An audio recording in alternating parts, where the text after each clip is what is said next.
Before we take a look at the all-new NX and the UX Electric, what is their bigger brother doing? The Lexus RX, one of their established SUVs. And also recently we had the ES, the sedan. So SUV or sedan, what's the better choice? We'll take this one here as an example and also rate it against the German competitors. Thomas and Autogefuel, let's go. Strong dramatic styling here in the front, and this one is the F Sport model with a sportier front grille. Nice daytime running light signature here as well, and you can also get an updated LED, so-called premium LED for the front headlamps. The length at 4.89 meters or 193 inches. You can also get an 11 centimeter or 4 inches plus version, the RXL. It has the same wheelbase. It's really just that the rear overhang is a little bit longer than for the possibility of the 7 seats. Wheels 18 or most mainly come with 20-inch here.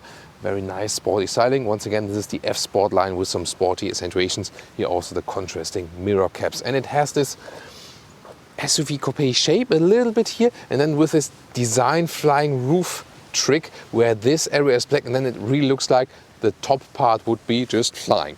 Here the F Sport version also comes with the adaptive suspension. That's also a difference to the normal one, which just comes with the normal base suspension. Nice tail lamp signature here as well, and a very clean design overall. No fake exhaust tips whatsoever. That's a good decision definitely. And here the rear diffuser on. Oh, I think I forgot the music running on the interior, and you can feel the bass right here. So that seems to be a strong bass from that sound system. The rear turning indicators here, cascading style, pretty nice. And in the front, above the daytime running light and also in a slightly cascading style. This is the car key, a little bit old school. The one of the ES was more modern. Here, door closing sound, very solid. The inside of the door is actually not entirely hard, but also not that plush. But here, it's very soft right there. And then as we move to that interior, look at that, steering wheel F Sport with contrast stitches. Interesting is that here the buttons on the left side for volume and on the right side to control the digital instruments. So this is a little bit irritating. In the ES it's already the other way around, because it makes more sense that you control the instruments with left buttons right there. As for the seats, they are here with animal skin. This is an European market thing, especially in Germany or UK. You can only get the animal-free seats in the base models. Whereas in the US you can get the animal-friendly leather red, so-called Nulux in the US, or called Ecolux or Tahara in Europe. You can get these seats then in basically all trims, even here in the F Sport models, and also in different colors. They're really cool. We had them in the ES recently, and they're really superior, also material-wise, how they feel. Here, interesting entry functions. So when I turn on the ignition, steering comes down, seat goes forward, and it's actually, a king of the road seating position. But I really have to say, the seats in the ES, also from the form, yes, beeping all over the place again, the seat from the form were also better in the ES. So actually, I had a more comfortable seat in the ES sedan. Interior overview, rather a little bit old school here. The ES is also a little bit better, but thing is, old school has analog clock and manual dials, for example here for the volume. News here, if you compare to older RX, is here 12.3-inch touchscreen. Zoom a little to that. You can also control it here from the lower area with this touch field, which is a little bit weird. But the good thing is really you can now use the touch functions here. Yay! And also here manual climate unit. The instruments are pretty simple, but then they're also, not too complicated. That's the advantage. Here the driving modes, that's the most fancy thing. You can see how they change then. Cruise control here, still in a separate stock column. And the head-up display is quite large and clear to read. Well, and since the map here is still a little bit like old school, outdated. And the rest of the menu also, usually you use the lower thing then to get something else to the base menu. Here also climate unit. This is really like, very outdated, although we have this touchscreen now. So most of the time you will rely then on the Apple CarPlay and Android Auto connection. Great Mark & Levinson sound system, by the way, here good 3D sound.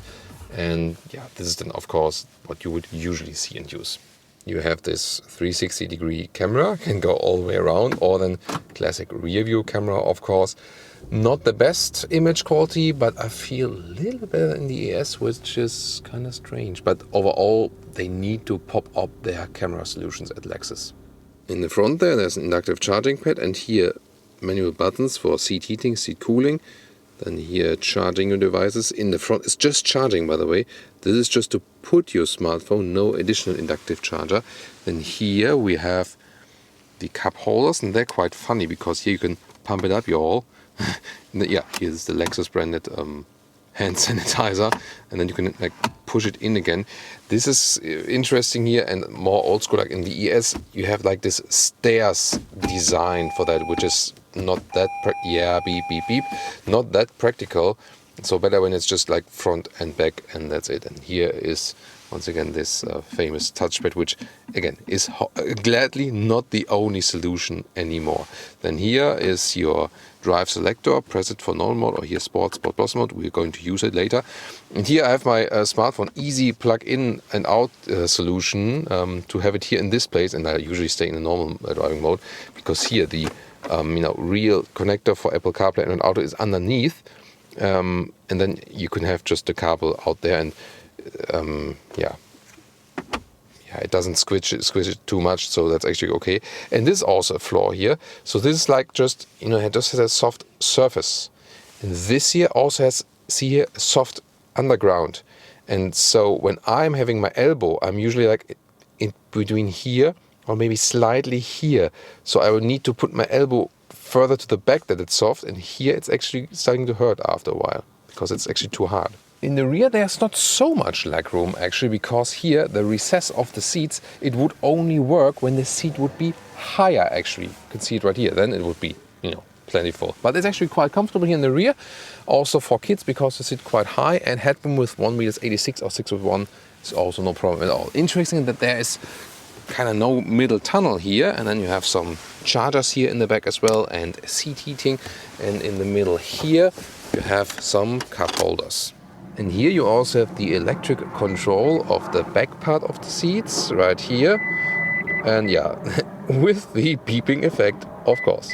Trunk area here, the cabin trolley fits in the vertical way, about 1 meter or 40 inches in length, and even more interesting here, the width. This is more than 1 meter or 40 inches, and even more here above the wheel arches, so it's a very wide trunk. This one here a little bit wobbly, but remember there's also the 7-seater version in the RXL, so more space here. And then what's very interesting, you can fold down the seats like this, electric way. It takes ages indeed, really slow, but the good thing is for that you can not only fold it down, but also up again. Yeah, and of course once again beep beep beep beep beep beep beep beep beep. Yeah, so here we go again. Takes a long time, but it's then a very practical thing to have. One of the things that speaks most for the vehicle is the reliability. Soon in the driving part, also talking more about the different reliability figures and stats and service and so on. What to do with them actually, and how good is it really? However, what speaks against this vehicle is that it's really beeping all over the place, always. I mean, the sounds are just also so loud, even when you close the hatch. Like, wow, it's like, yes, I know it's closing now. So what about this sedan versus SUV question here? Sometimes the SUVs, because they're built higher, have the more upright seating position, they're a little bit more comfortable than. Here in this case, I really have to say, these F sport seats in the ES with the new Lux material, they were so comfortable, really great, felt so great in them. They're actually better than these seats here, and that's I wouldn't have expected it. I thought these would be more comfortable because they are the SUV seats, but no, it's the other way around. Also interior-wise, the ES a little bit more modern. So interior-wise, indeed, I would go for the ES, for the sedan. The only thing that could move me towards the SUV is that rear hatch, because sedan, classic trunk, and here the SUV of course has the hatch where you can also put a bicycle in or something. Yeah, and that flexibility of course would rather drive again towards the SUV again, because here the ES doesn't offer an estate version or something. In some markets like Australia you can also get a 2-liter 4-cylinder, however the main engine is the 3.5-liter V6, 300 horsepower, either normally naturally aspirated or Here's the hybrid drivetrain. That is also the exclusive engine for the German, European, or especially also the UK market. Then a little bit more horsepower, 313 horsepower, and there's the combustion engine in the front wheel, so it's a front wheel bias. Then electric motor in the front, and a second one for the rear. It's an electric all-wheel drive. Welcome to Thomas's Driving Lounge with the Lexus RX with the most Germanish test here on the German Autobahn. Go to the Sports Plus mode, go to 40 kilometers an hour and accelerate it out. Let's go.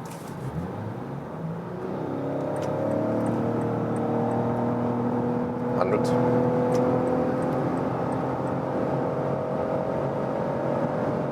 $150.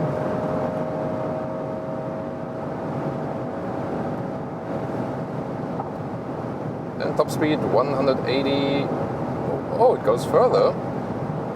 It shouldn't. It shouldn't actually. Why does it go further?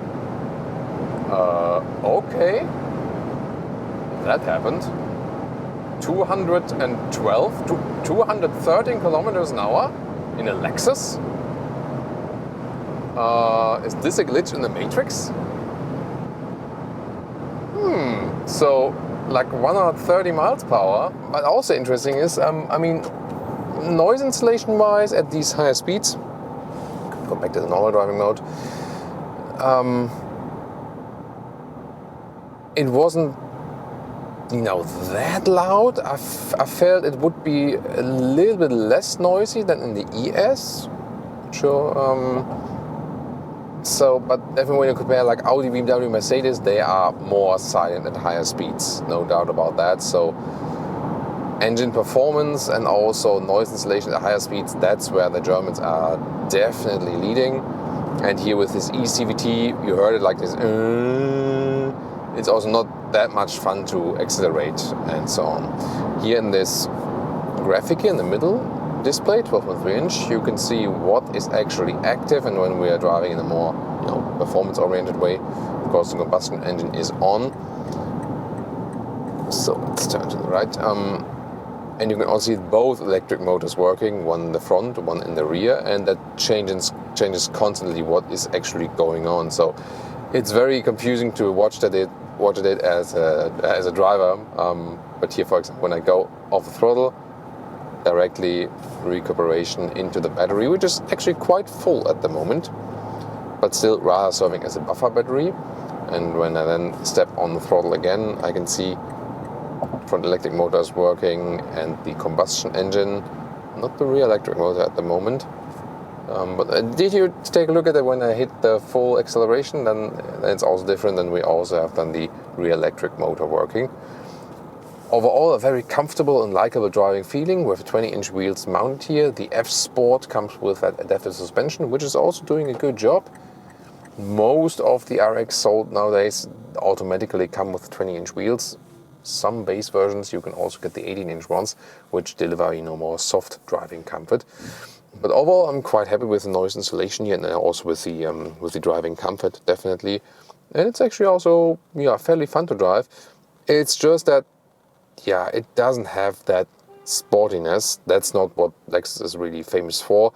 We had it definitely in the GSF, that one, with its classic rear-wheel driven platform and great rear-wheel drive boost, and also more sporty orientation, of course, than in the sporty version. But recently the ES, and here now also the RX, not a sporty focus at all. Here we go. There you can see, rear electric motor is also active when I'm accelerating sometimes. Then I go off throttle, then EV mode is on again, then I go on throttle, EV mode is off again. So that constantly changes indeed, and this can give you some good fuel economy. Not as good as recently in the ES with the 2.5 liter hybrid. This is here the 3.5 liter V6 hybrid, which you can also get without hybrid, especially in the US. And whereas with the smaller one, the 2.5 hybrid in the ES, we had some, a little bit less than 7 liters on 1 kilometers, so easily 30 mpg US plus, 40 mpg UK plus. Here rather some 18 liters on 1 kilometers and some 30 mpg. As for cruise control, you set it here at the separate stock column here. With the ES, it's already on the steering wheel, which is, a little bit better to handle. Also here, blind spot monitor with a recent upgrade here of this vehicle. It received a blind spot monitor. It's a very helpful feature. There's warning in the side mirrors then when someone is approaching them from the rear right there, next to this infotainment system update, of course.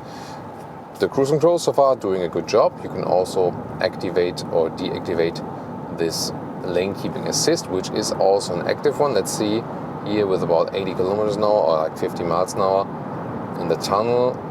Very smooth reactions from that steering wheel, so not being too nervous. That's good. And well, because they have this rather classic approach to the interior user interface, it's also easy to deactivate. Just hit the button and then it's deactivated, it's gone. Really nice.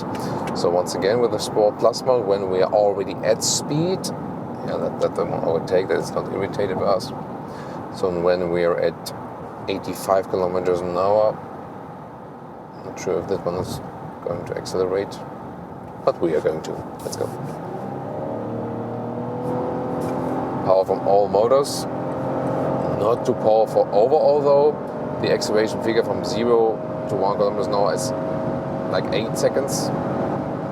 Again at 180 kilometers an hour, and it's really not too loud, so definitely more silent than in the ES recently. That is surprising. I would have expected that the sedan being, lower build and also being the newer vehicle, that it's less noisy than this one here.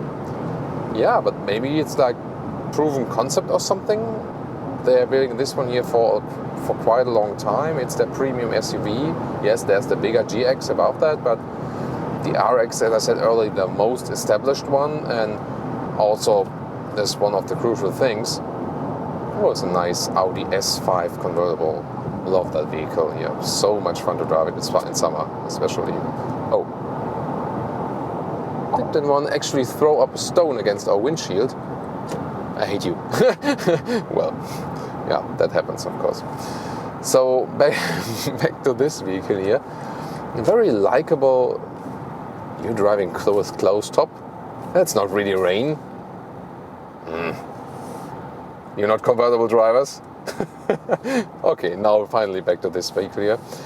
So a very relaxed and likable driving feeling, and yes, being not so sporty is not the biggest problem here of the vehicle, because especially when you're here with a hybrid drivetrain, you tend to calm down a little bit more. You're using these EV moments, maybe try to work a little bit with the fuel economy and so on. And since it's not fun to speed it around, you're also not doing it. So it really tempts you to drive a little bit more relaxed and calm. And that can actually also speak for the vehicle. So what about these comparisons now? BMW X5 or Mercedes GLE, Audi Q8, Audi Q7. So here, the driving fun is less than with the Germans. The Germans just have more driving dynamics from suspension, and the engines are just more performance oriented and so on and so on. So in a way also they feel more sophisticated on the interior. This one looks a little bit dated right now. On the other hand, since we do have more buttons here, especially if you compare newer Mercedes models, this one here is easier to control. BMW goes a quite good way there, and I think also the Audi user interfaces are still quite good to operate while driving. That's totally okay. But if driving fun is the issue, then the Germans it is. But here, once again, that big thing that when you buy one of these vehicles and own it for a longer period of time, like for years and years and years, this one here is once again the most reliable big SUV or mid-size SUV for US tastes. And the thing is really, when you think about these reliability stats, sometimes they are, hard to read, or what is really being asked, or sometimes I had this, Kia Sportage. In one reliability ranking, it was like top, and in another one in its segment, it was last place. And you think like, how can this happen? It's like, what the hell is going on there? Well, the interesting thing is, all these reliability stats, they're asking different things. Some asking consumers, like, okay, you own this vehicle, what is your experience? Others measure like the official governmentally controlled testing centers, or that, you know, like work for governmental regulations, and they're like, oh, we test the vehicles if they are still good for the road. Like in Germany, it's the TÜV. They take these results from these official mandatory tests. Then other stats, they go for what vehicles do you find on the road, you know, who've been broken while driving and so on. And so we had different results with different biases in this. And then different brands also have different biases. For example, if you take premium cars, usually the owners have also more budget for servicing the vehicles and put it earlier to service in a regular, you know, regular period of time and so on. And cheaper vehicles, you something, okay, it drives, that's fine, and yeah, service, I go to service it when it's broken. You know, and this can also have a bias, and of course brand bias in a way also. Subaru owners or Tesla owners are usually extremely happy with their vehicles, and especially with the, you know, with the Teslas, they do have a lot of failures, yes, but still owners are happy because of their unique features, and this can also affect surveys then, you know. So a lot of things that can affect things, but at the end of the day, when you take a lot of different, you know, of these rankings and look at them, most of the time Lexus and Toyota are at the top. And this is kind of like, you know, an average thing. So after all, if you consider all of these rankings, we can really trust in the fact that Toyota and Lexus are quite reliable. Well, quite is maybe like minimum. And indeed also here the RX has shown that within that segment especially, and also overall, it is a very, very reliable vehicle. And that to me is basically the biggest factor speaking for this one against the Germans. So it would rather be, if you lease a vehicle, go have some fun with the German one. If you own it for 10 years, this one might be a more clever choice. That's, you know, probably the thing here in a nutshell. Well, next step will be the new Lexus SUVs coming up. This one here also in the new generation. When this one is coming up, hit the subscribe button that you don't miss it. Lexus NX coming up, and also the UX Electric. So stay tuned here on our channel for that. For now, tune in to the competitors, BMW X5 and the Mercedes GLE.